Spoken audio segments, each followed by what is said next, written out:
ഹബീബിങ്ങളെ, നമ്മുടെ കാലിക്കുപ്പി വഹാബികളുടെ വീഡിയോ മുജാഹിദ് ഗ്രൂപ്പുകളിൽ വൻ ചർച്ചയായതിനു ശേഷം അതിൽ വിരളി പൂണ്ട ഇൻസ്റ്റാ മുഫ്തിമാർ മറുപടിയുമായി വന്നിട്ടുണ്ട്.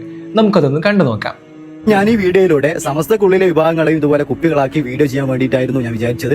പക്ഷെ നിർഭാഗ്യവശാൽ ഇത്രയും കുപ്പികൾ എനിക്ക് സംഘടിപ്പിക്കാൻ പറ്റിയില്ല. അപ്പൊ ഇൻഷാ അല്ലാഹ് ഒരു ലോഡ് കുപ്പി ഇറക്കിയതിനു ശേഷം ഞാൻ ഇൻഷാ അല്ലാഹ് വീഡിയോ ചെയ്യാൻ വേണ്ടി ശ്രമിക്കുന്നതാണ്. ഈ രൂപത്തിൽ നമ്മൾ ഇങ്ങനെ എണ്ണിയാൽ മൂരിശാ ത്വരീഖത്ത്, കൊണ്ടോട്ടി ത്വരീഖത്ത്, കോരൂർ ത്വരീഖത്ത്, ചോറ്റൂർ ത്വരീഖത്ത്, ശംസിയ ത്വരീഖത്ത്, തീജാനി ത്വരീഖത്ത്, വടകര ത്വരീഖത്ത്, പട്ടിക്കാട് ത്വരീഖത്ത്, ബഗ്ദാദി ത്വരീഖത്ത്, അമദാനി ത്വരീഖത്ത്, മുതുമ്മൽ ത്വരീഖത്ത്, അകലാട് ത്വരീഖത്ത്, പുലാമന്തോൾ ത്വരീഖത്ത്, ആലുവ ത്വരീഖത്ത്, വേങ്ങാട് ത്വരീഖത്ത്, കക്കാട് ത്വരീഖത്ത്, ആലന്തോൾ ത്വരീഖത്ത്, കോളമ്പോട് ത്വരീഖത്ത്, തുക്കടശ്ശേരി ത്വരീഖത്ത്, പടപ്പറമ്പിൽ ത്വരീഖത്ത്, പുളിക്കോട് ത്വരീഖത്ത്, നക്ഷബന്ദിയ ത്വരീഖത്ത്, ഇങ്ങനെ തുടങ്ങി 30ഓളം വിഭാഗങ്ങൾ ഞാൻ എണ്ണിയത് തന്നെയുണ്ട്. അപ്പോൾ ഭിന്നിപ്പാണ് ഒരു പ്രസ്ഥാനത്തിന്റെ, ഒരു സംഘടനയുടെ അധപ്പതനത്തിന് കാരണമെങ്കിൽ കേരളത്തിൽ ആദ്യമായി അധപ്പതിച്ചു എന്ന് സ്വന്തം വിശേഷിപ്പിക്കേണ്ടി വരിക സമസ്തയാണ് എന്ന തിരിച്ചറിവ്. നമ്മുടെ ഫ്രീക്ക് മുഫ്തി ഫർഹാൻ കായക്കൊടി എണ്ണിയ ആ ഗ്രൂപ്പുകളുടെ സ്ക്രീൻഷോട്ട് ശരിക്കൊന്ന് വായിച്ചു നോക്കിയാൽ മനസ്സിലാവും ഇവർ പറയുന്നത് എത്രത്തോളം വിഡ്ഢിത്തരമാണെന്ന്. ഇതൊക്കെ സുന്നികളിലെ ഗ്രൂപ്പുകളാണെന്ന് പറയാനുള്ള തൊലിക്കട്ടി അപാരം തന്നെ.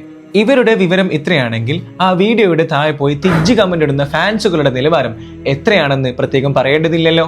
ഷാഫി, ഹനഫി, മാലിക്കി, ഹംബലി, അഷ്അരി, മാതുരീദി എന്നിവയൊക്കെ എന്താണെന്ന് തിരിയണമെങ്കിൽ ഈണത്തിൽ വയല് പറഞ്ഞ് ആളുകളെ പേപ്പിക്കുന്ന ഹുസൈൻ സലഫിയോടും മേലോട്ട് റോക്കറ്റ് വിട്ട് എയറിൽ കയറുന്ന ബാലുക്കാക്കാനോടും എന്റെ സ്വന്തം നാട്ടുകാരനായ ബാലുക്കാക്കാനോടും ഒന്ന് പോയി ചോദിച്ചാൽ മതി.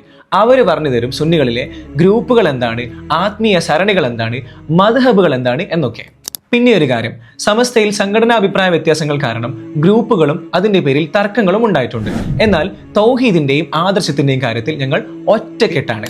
അല്ലാതെ 6 വഹാബികൾക്ക് 100 തൗഹീദും പരസ്പരം കുഫറും ശിർക്കും ആരോപിച്ചുള്ള തമ്മിൽ തല്ലും ഞങ്ങൾക്കിടയിലില്ല, ഇനി ഉണ്ടാവുകയുമില്ല.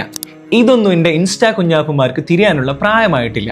അതുകൊണ്ടാണല്ലോ ശിർക്ക് എന്താണെന്ന് പഠിക്കാൻ വേണ്ടി ഞാൻ സംവാദത്തിന് വെല്ലുവിളിച്ചപ്പോൾ അതൊക്കെ പണ്ഡിതന്മാർ ചെയ്തോളും, ഞാൻ അതിനൊന്നും അർഹനല്ല എന്ന് പറഞ്ഞ് തടി സലാമത്താക്കിയത്.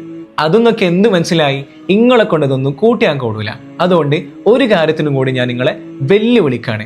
ഹർക്കത്തില്ലാത്ത ബുഹാരിയോ മുസ്ലിമോ പോലെയുള്ള ഏതെങ്കിലും ഒരു കിതാബ് 1/2 പേജെങ്കിലും ശരിയായി വായിച്ച് അർത്ഥം വെക്കാൻ ധൈര്യമുള്ള കുപ്പി വഹാബികൾ ഇൻസ്റ്റാ മുഫ്തിമാരുണ്ടെങ്കിൽ ഇവിടെ കമോൺ, നമുക്കൊരു കൈ നോക്കി നോക്കാം.